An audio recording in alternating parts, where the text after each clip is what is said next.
Good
evening, America. Wherever you may be, I don't care if you're at the pizza spot. I don't care if you're at the burger joint, the ice cream parlor, the pub, the bar, the hotel lounge, wherever you might be tonight. I hope you indoors because it's been hot out there everywhere. I hope you indoors. I hope you had a chance to be indoors most of the day. But if you are with us, joining us now live or later on the Book of Man Thursday night, we are here. It is I, Jay Sims, the Lion. What's going on, Doc? Yo, what's up, man? I'm good, bro. I'm good. I'm glad to be back. Yes, sir. Back for another episode of that book study, 48 Laws of Power. We deep in the book now, Doc. What we got for them tonight? Ooh, boy, we way up there, man. It's like Law 33 today. Yeah, we deep. Law 33. Matter of fact, I should have made a thing for this, but it's discover each man's thumb screw. Yeah, that's an interesting title. When I first read the title, I said, thumb screw.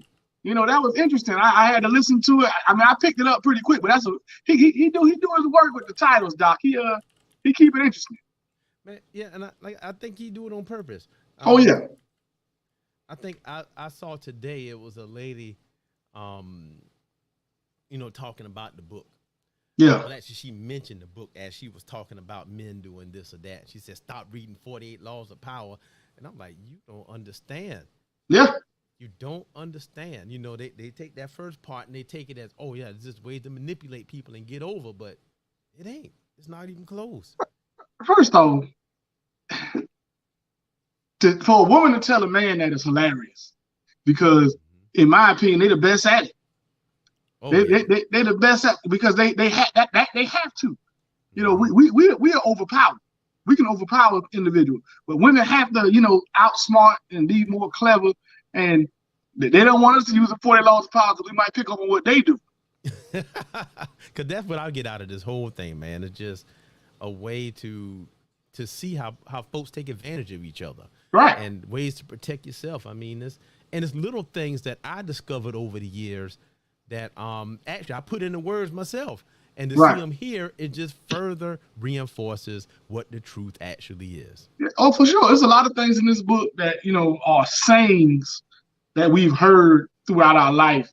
And Mr. Robert Greene just articulated it in a way and brought so much clarity to it. Especially with the stories and everything go behind it. But this one today, this is another one that I use in the classroom. Oh, I can definitely see that. And to me, this one really builds on the previous one of the fantasy one, to me. And because I mean, we're gonna tell them what a thumb screw is and all that kind of stuff, but it's like the opposite end of that. This is your biggest fantasy, and this is the thing that kind of, you know. And I mean, I guess what hit me to it is a lot of those kids, they do this to people. Oh yeah. I saw this. You know, I think I told you the story before how I was in the class with a substitute co-teaching with a sub, and the kids said, "We're gonna get rid of her. Right. We like you. Don't worry about it." And they did it. This is how they did it. Yeah. I wouldn't believe it unless I saw it. Kids are great at it. They're gonna find out they're gonna figure out how to annoy you, figure out what make you mad and all that kind of stuff. Exactly. So yeah, Law 33. Yeah. Discover each man's thumb screw. And I think that one part about this is it says each man, and you know, it's clarified further in the chapter, but it ain't really every man. It ain't really, but if this is a man you have to deal with, I suggest you figure out his thumb screw. Man, everybody got one. Just like everyone has one. Everybody has a currency, something they're willing to give in for.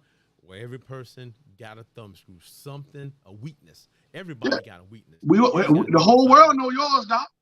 Oh. Whole world know Doc thumb screw. All you gotta do is get him in that timeshare room. We gonna break down. It's over with. Like, we'll see a whole new person come out. Whole teacher reputation out the door.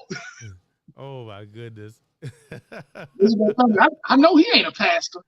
Man, look, they get me bad. They get me real bad. They look at you differently. They catch you in that room with that timeshare agent. Oh, they look at you different. We ain't gonna let them do that to you, Doc. That's my weakness, though, man. And I know it. And that's the important part. We have to recognize our weaknesses, know what they are, so we can compensate for that and guard against them. Yep. Exactly. You gotta know you gotta know what this book teaches you is what people are playing at. Yeah. First and foremost. And then the second thing is when somebody gets to something, you gotta know, oh, I need to keep them out of this area, or keep the playing field here, because I know over here I'm weak. Man, or even more so, steel yourself, become stoic when it comes to certain things. Right. And this book talks a lot about that, about, you know, keeping your composure and being under control. You got to, man. But so look at this, man. The judgment. This is the first part, man. And in my notes, I wrote, even if you have a weakness, find it and guard it so you don't get taken advantage of. Yep. Now, he wrote, everyone has a weakness, a gap in the castle wall. That weakness is usually an insecurity, an uncontrollable emotion or need. It can also be a small secret pleasure. Either way, once found, it is a thumb screw you can turn to your advantage. Yep. Absolutely. You got to take time to find out everybody want to focus on the strengths. And I think of one of the other laws we talked about, he talked about that, like always looking at the positive instead of looking at the whole picture. Right. And we need to look at the whole picture of ourselves. What things make us weak? What are we weak for? And like you said, it's twofold. It's one, finding out what your own personal weakness is so you can protect it. And then also paying attention to the people around you, whether it be people on your team or people that's against you, so you can not so much play to it, but recognize when you found it and recognize when it's been found in someone you work with so that you can help them protect it more. You know what? Even to make it more simple, man, I think about basketball. We used to play ball all the time. Right. One of the biggest things, everybody had a weakness in this at first. That left hand. Yep, make them go right, make them go left. You would play defense on that right-hand side and make them go to that left. Yep. And you know what the best players did? They recognized their weakness, they worked on it, and it no longer was a weakness. Or if it wasn't a weakness, it was good as the other side, or, you know, it might have just been a little bit weaker. Yeah, but they got to the point where that was no longer a tactic you could use against them. Exactly, and that's what he's saying. You know, because that quick first step ain't gonna beat everybody. You got to be able to use both hands out there. Man, I'm reading this right now, man. And wow, it's just it's seriously sitting on me because he giving you the tools on how to figure out what your weakness is. Right. I mean, it's written in a way where they say, "Oh yeah, do it against somebody else," but you do it to yourself. Right. You know, like the first one here. Well, actually, before that, he said we live in perpetual armor around ourselves to defend against change and the intrusive actions of friends and rivals. One of the most important things to realize about people, though, is that they all have a weakness, some part of their psychological armor that will not resist, that will bend to your will if you find it and push on it. Yep. Everybody got it. Everybody got one. Some people's weaknesses are a lot harder to find than others. Some people quote unquote wear their heart on their sleeve, so you know exactly where to punch. And I think when one of the things you have to be mindful of with this is when you identify somebody's weakness is knowing when to use it. Right. Because if you use it too early, they'll prepare their defenses against you. Mm-hmm. You use it too late, it may not matter anymore. If you're gonna use this, or if it's somebody that's on the same team with you, mm-hmm. you know, you got to make sure that they back on that. Right. If they expose that weakness to you, you don't use it to hurt, you know, your quote unquote ally. And see, I like that one because as brothers in a brotherhood, that's what we need to do. You know, we look out for one another. Correct. When weaknesses like that pop up, you got to be able to say, "Nah, bro, don't fall for it." Right. I mean, and I'm gonna tell you this: the biggest weakness that we have, and you say this all the time, I don't want people to think I don't take care of my family. Yep. All they got to do is say you a deadbeat, and then what you? Are we going? What? I got to prove you wrong. I got to prove you wrong. Mm-hmm.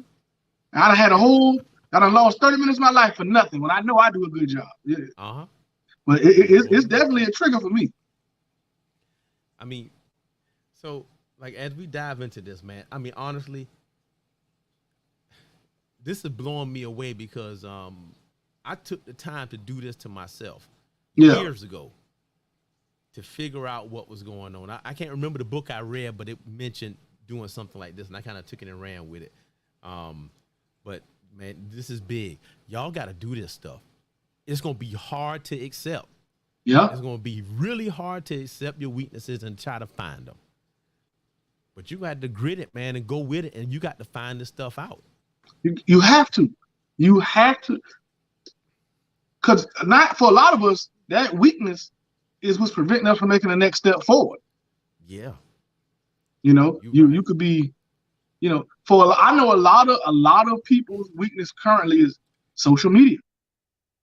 Mm-hmm. They just preoccupied with bullshit. Oh yeah. You know, it's a tremendous excuse to be lazy. It is. You know what? And it's easy to fall for. It's easy to get to watching some reels and some TikToks, and you done lost an hour of your life. Gone. You know what? I found one of my weaknesses was it was connected to social media, but when I thought people were wrong, especially morally wrong, I thought it was my job to tell them they wasn't. I was looking for fights. In particular, connected with politics. Right. And that was my weakness. And I had to stop.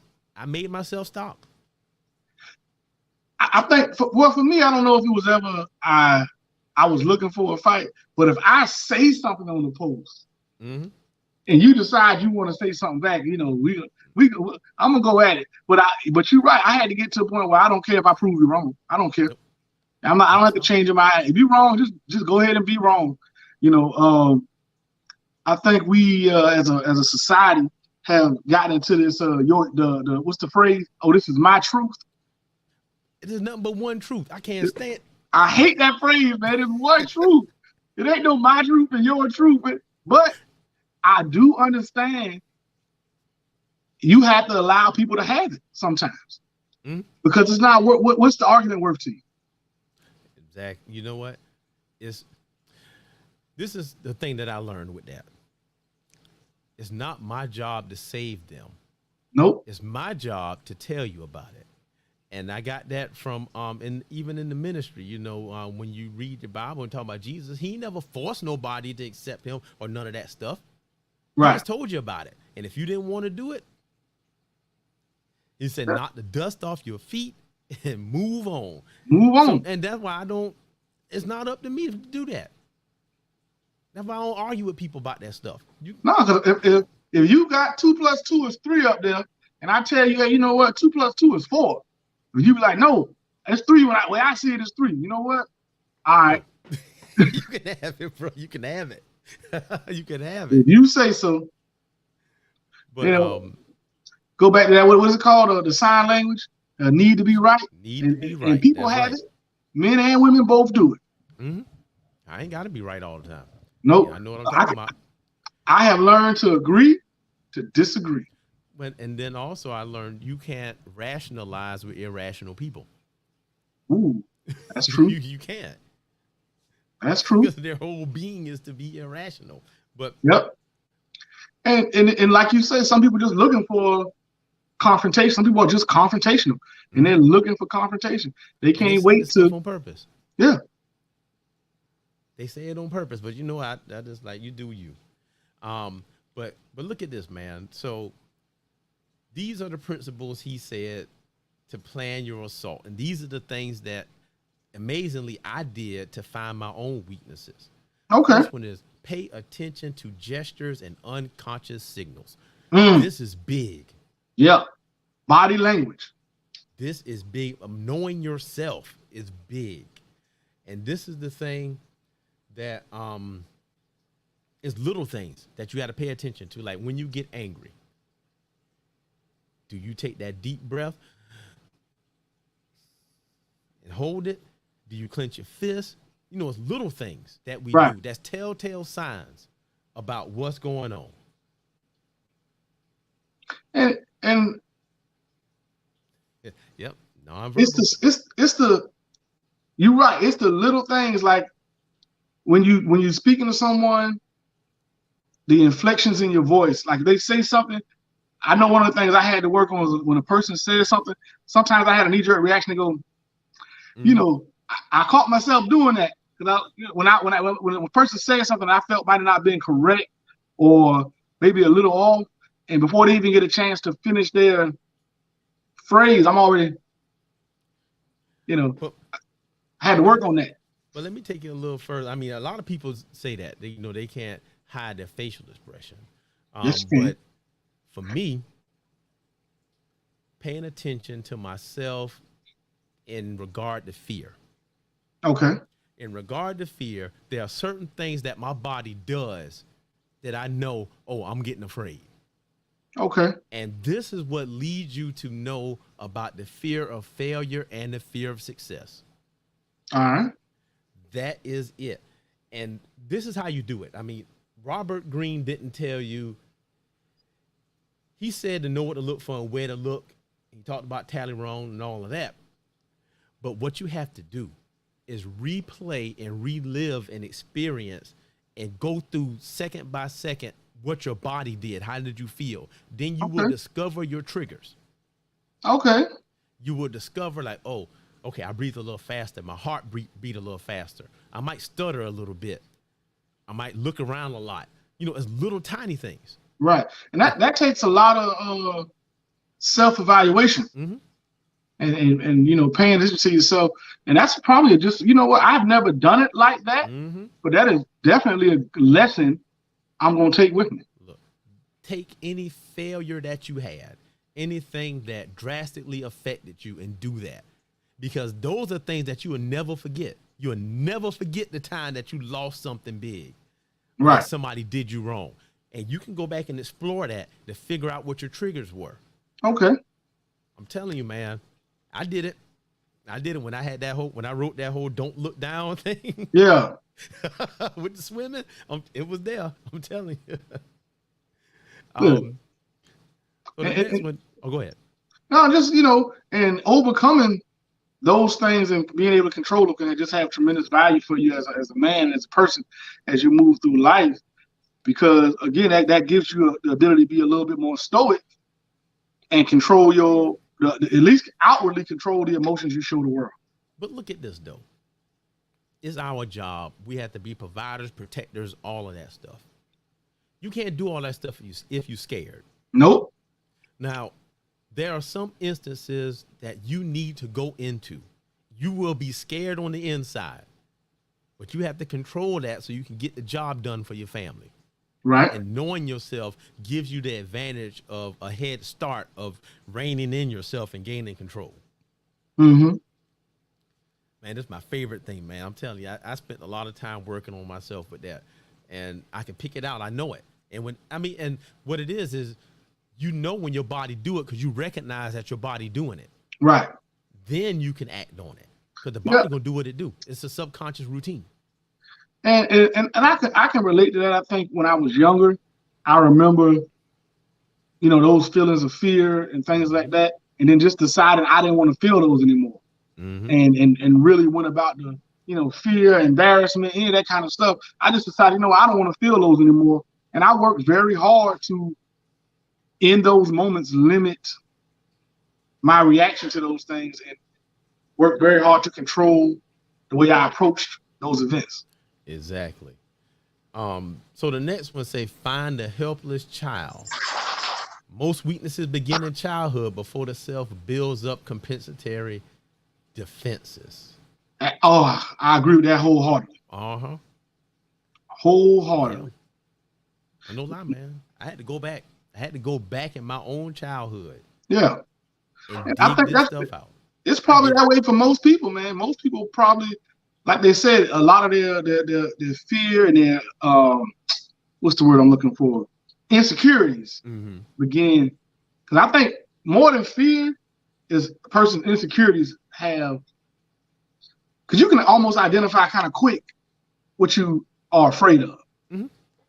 Identifying your insecurities, to me, are a little bit different, because concepts and ideas are changing all the time, and something that your body is changing, your education level, the room, your job title change, your career change, and every time you go to another one of those steps, you may develop new insecurities.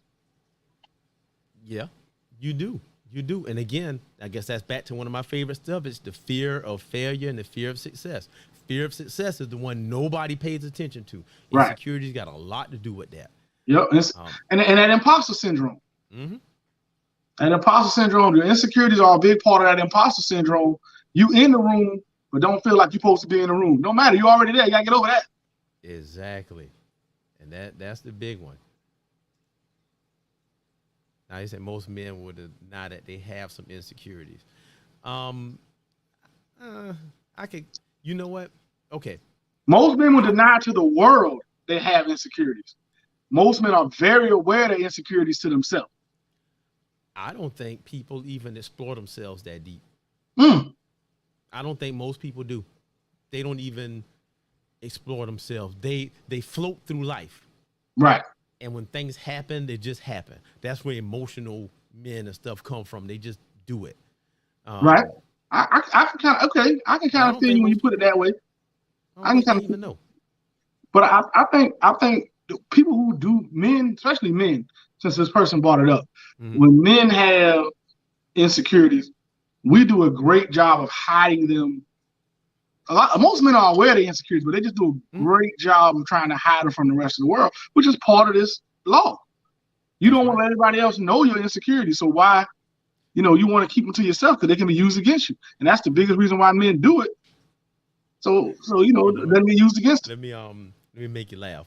I had an insecurity when I was a teenager in high school. Yeah. And this is what it was. I always thought my feet was big. They are. I wear a size 12. I had the same size since I was like 14. Okay. I see why you was a little. You okay? That's a little big at 14. Right. Yeah. So when I was old enough to buy my own shoes, I never bought white shoes. Oh, because they look bigger. Because they look bigger. Never bought. It took all the way into my adult years to say, you know what? These shoes white, I can wear them. I'm serious. But see, that was one of those helpless child things that Right. now the kids, somebody said something, Right. and it stuck with me. Yep. Somebody said something about your feet, and that's all it took. Now you're self-conscious. But look at this though.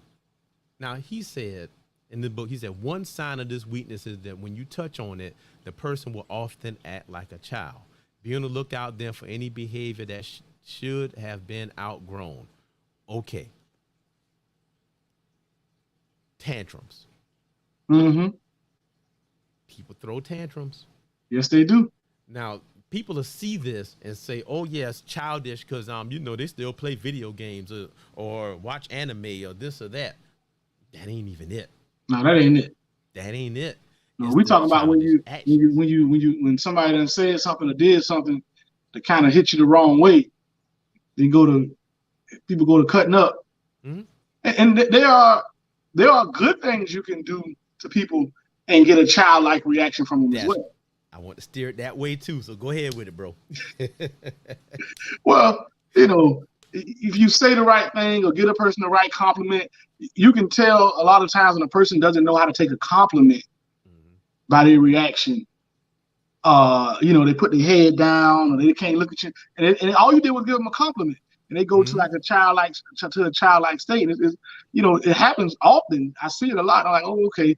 I don't know.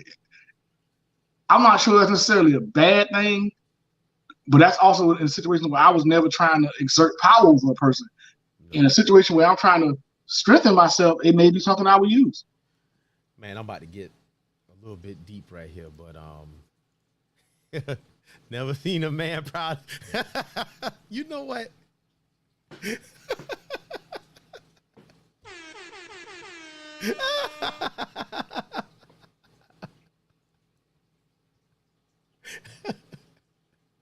I'm gonna leave her alone.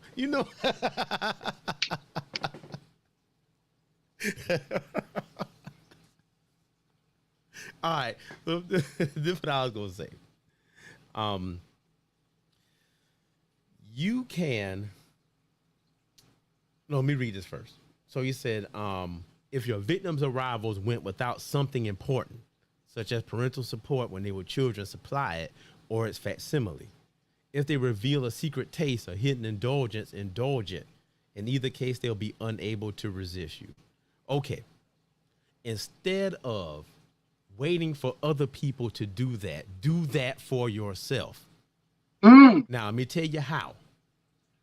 Some things you can separate your logical brain from the lizard brain part, and you can supply yourself with these things because you know that you're going to react in a certain way.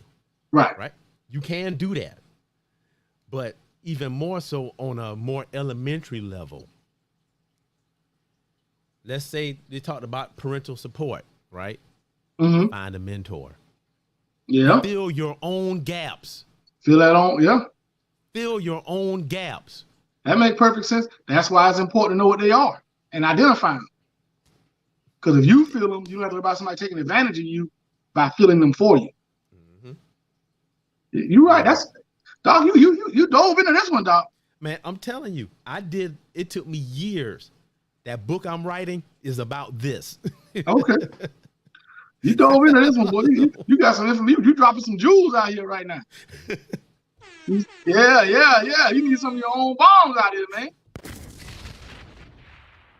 You got the explosion on that one. I ain't mad at you for that. But and that's those. I think as we go into this, I'm rethinking kind of how I feel about this chapter. Mm-hmm. I definitely see how this can be primarily a defense chapter. So, because some of the chapters are defense and some of the chapters are offense. And I try, and in my own head, I try to classify them. And I initially took this as an offensive strategy, more offensive than defense. I mean, most of them are both, but I took this one as more of. But the way you're sitting it now, I think it's an offensive chapter through defense. What I mean, this like an interception. Mm-hmm. This is an interception that you done took back. You done took it back to the house. This is a pick six chapter. Yeah, there you go. Because you done made yourself, you build yourself up and stop with. So when somebody try to go at those insecurities, you're like, oh no, brother, I saw that pass coming. We take it to the house. We cut that route off.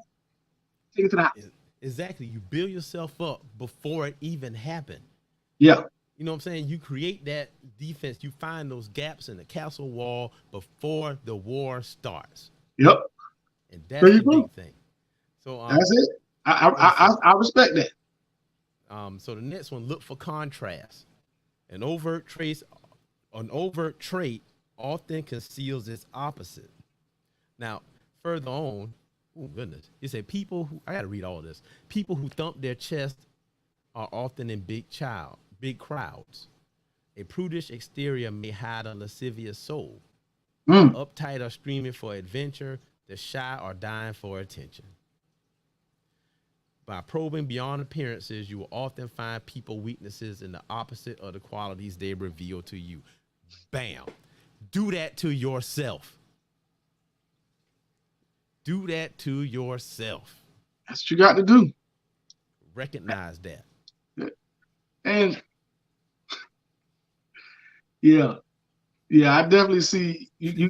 This is definitely a self preparation. This a pick six. I'm gonna call this one a pick six right here. This is a pick six chapter, and because not only are you creating a defensive mechanism for yourself, but you also, once you do the work on yourself, it's going to make you more versatile in picking those things out in somebody else, because you've already found them in yourself, so you recognize what the effect it has on the person.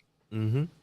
But I mean, it also helps you deal with folks too. Yeah. I mean, unfortunately, I didn't follow my own advice when I had that bad boss. Contrast. Everything was sitting right up there. And I called it. Right. Didn't act on it, but I called it. And that got me fired. Got you Fouquet up out of there. Boy, look at here. Nicholas Fouquet with the quickness. We might have to revisit that because I didn't need to know. Hey, you don't know. We do on the final one, we'll go back and do our favorites. And, okay. And I'm definitely talking about my boy Fouquet. That's because he came out the gate. Don't do this. Don't do this. Hey. Wow. I'm just saying. Only, but that's only behind the closed doors, so you get to see that. Oh, wow. Jason was the king. Okay. I mean, I might be cute like that. Okay. There you go. There you go. But definitely, you know what? But what it's saying though is you got to look past what people put out in the front. Always look deeper for stuff. I ain't really the patient. I'm really just dumb. That's the truth. I'm dumb. Oh man, I'm telling you, I am. The more I learn, the more I figure out I just don't know at all. That's true. Now, the more you learn, the more you realize you don't know and didn't know. I don't know. But anyway, man, y'all look for the contrast of people. If somebody putting out something hard, just already know the opposite is probably really true. Let me ask you this, Doc. What's the reverse on this one? Give them the reverse. They got a reverse on this one? Let me get down to it here. Because this one was kind of long, man. I mean, there's a lot of nuggets in here. Yeah, I think it was like 38 minutes on the Audible. Yep. Playing on people weaknesses can have one significant danger. You may stir up an action you cannot control. Listen. You might bite off more than you can chew. You might. That's what when I saw this, I said, "Oh, this when people snapped." Mm-hmm. Yeah. Don't play with this. Yeah. Be careful. You dredge up the wrong memory or the wrong thought or the wrong insecurity on the person. You don't know what you're going. That's when I first heard. I said, this when people snap right here. Yeah. Somebody has either found the wrong trigger or rolled on that trigger for too long. Or even more so, you know what? They finally fixed themselves. Patch up that hole in the wall. and now they're ready for you. Mm-hmm. You're gonna get messed up, man. Get messed up. Yeah, when I first read it, I said, man, that's a tough. Ooh, well, that's this way the ladies that be on Snap. This way it come from. Man, okay. Man, I know. I'm telling you, we could probably go into this one law for another hour and a half because we still a whole bunch more. But oh man, there's a lot of stuff, man. But like I said, I'm glad we sat through it. This is why I love doing this breakdown, man, because sometimes I have what I think is a solid concept of the law. And then when we start talking and I start listening to different ideas and we start breaking it down, I'm like, oh, you know what? I might have not been wrong, but I didn't have a complete understanding. Yeah, and I think a lot of things can. It's more than one way to skin a cat. It's more than one way to look at a puzzle. Yes. Yep. And you have to be dynamic. Like you got to be able to flip that thing and turn it, and not just be stuck in one way of thinking. You got to keep turning it, keep flipping it to get to where you need to be. Yep. You got to be open. You got to be open. And that's why I love the back and forth. We get open to do the new ideas, new thoughts. Man, I'm about to incorporate some of this into my little book. I'm gonna have to get back to writing that thing because boy, this is on it. I talk about that all day, man. But anyway, now I got so much stuff highlighted in that thing. I'm not even gonna look at it. I'm gonna scroll down to the next one. Law 34. Down at the bottom, I put act like a king to be treated like one. The title is Be Royal in Your Own Fashion. Yeah. Act like a king to be treated like one. Yep. Boy, this is big. And enough people. Let me read it and then we can talk about it. The way you carry yourself will often determine how you are treated in the long run. Yep. Appearing vulgar or common will make people disrespect you. For a king respects himself and inspires the same sentiment in others. By acting regally and confident in your powers, you make yourself seem destined to wear a crown. Okay. The big thing is, to me, people want to act one way but be treated like something else. Yep. You can't do that. Can't. Listen. This to me is no more than put your best foot forward. Mm-hmm. Fake, or I make it more simple. Fake it till you make it. Like this is just one. If you want people to treat you with a certain level of respect, you have to behave with a certain level of respect. If you come into an establishment with your pants hanging off your butt, talking, using vulgar language and extreme amounts of slang language, I'm automatically going to assume, you ain't the customer that I'm looking for.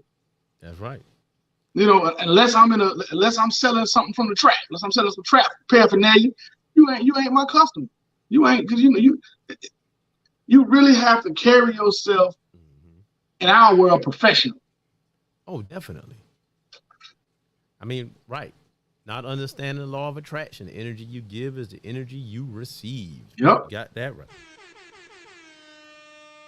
But you can't. People do this all the time. You can't treat people bad and then be upset when something happened to you. You put that out there in the world.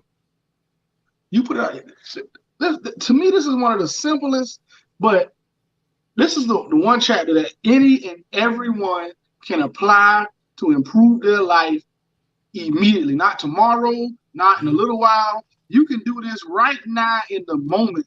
Just decide to carry yourself with a little bit more confidence.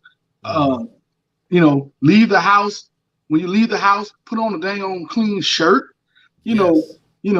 Run a comb through your hair. Like this is something. These are things that cost no money. Take care of yourself. That you can do to improve yourself and improve the way you will be treated in the world. That's it. I'm not gonna lie. This is a lesson I had to learn because I was the king of throw some sandals on and go to the store. And whatever I had on. Yeah. I ain't put no lotion on. I'm in shorts, legs, ashy. feet looking messed up. I didn't care. Mm-hmm. Of course, you're not gonna get no good service. You look like a bum. You know, People treat you how you look. that's right.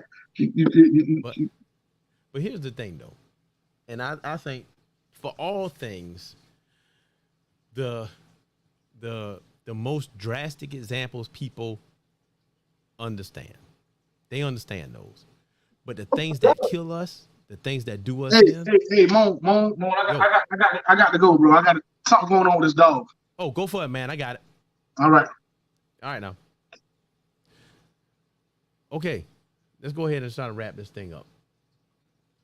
So he says, understand it's within your power to set your own price.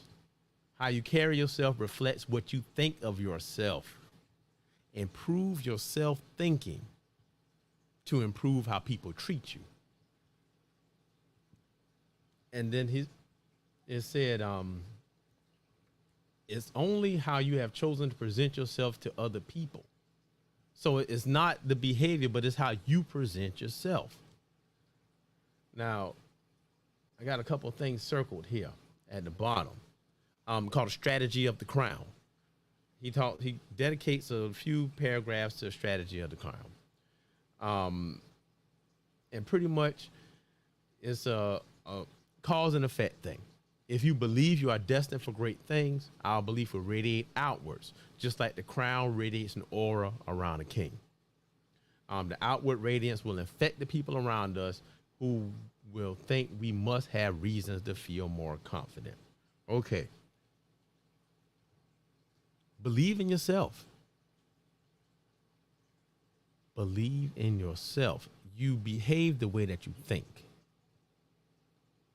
The more you think positive thoughts. See, one of the big things that we have to deal with is negative self-talk. And I do it too. I do it. We all do it. But we have to learn to overcome the negative self-talk. And that's the thing.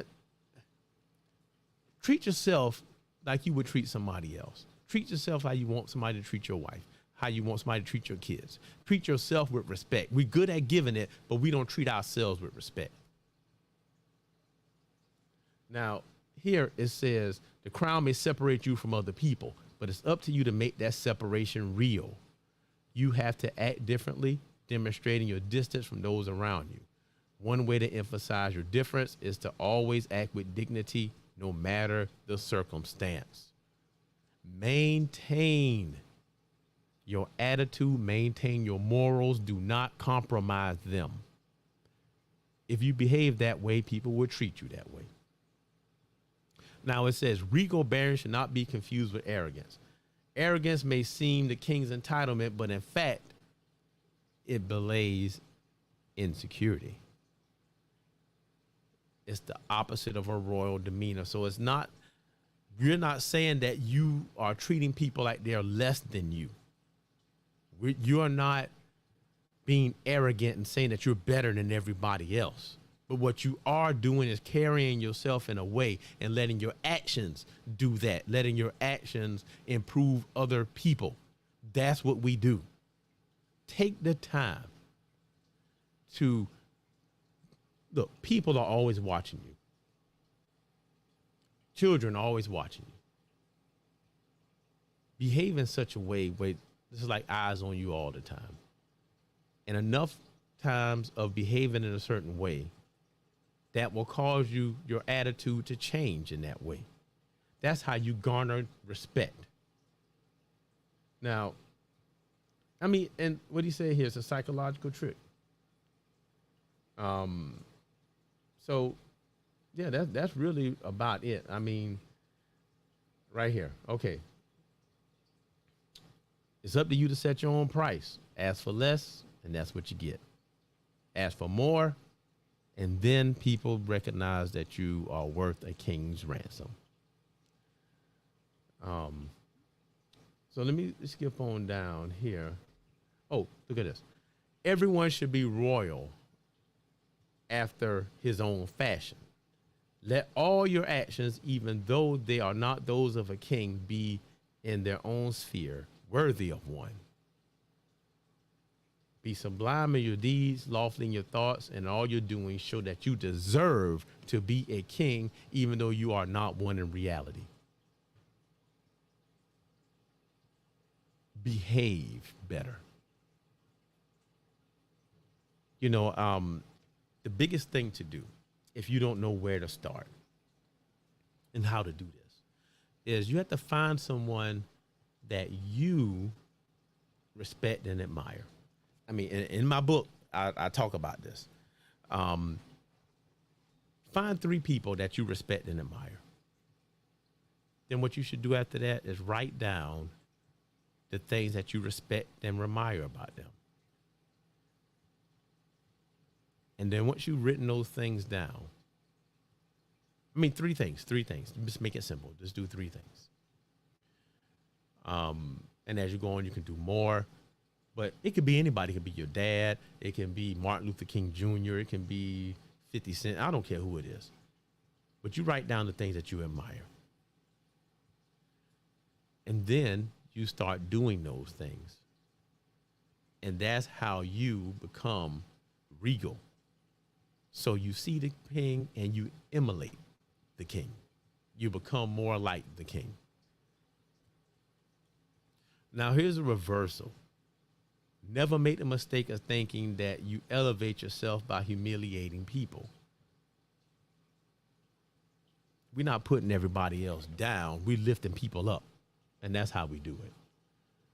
So yeah, that's it, man. Law 34, 33 and 34 next week. We'll do 35 and 36. Let's look ahead and see what it is. Master the art of timing. Never seem to be in a hurry, because people in a hurry, they always make mistakes. It's Saturday. We'll be back on. Hopefully Percy and Mr. Larry will join us again. We'll talk about some of this Father's Day stuff that went by. Definitely going to be a good thing. So other than that, that's all I got. So you know what it is. The outro music is on. Thank y'all for joining us today for this book study. Come see us on Saturday morning.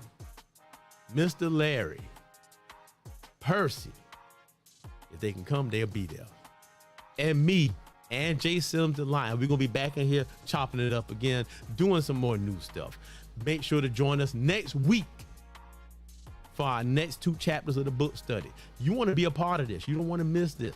This is how you improve yourself. This is how you change your future. You change that of yourself, your children, and everybody around you. And we're trying to give you a hand up so to help you more efficiently do that. So anyway, that's all I got, man. Love y'all, and I'm out. Peace.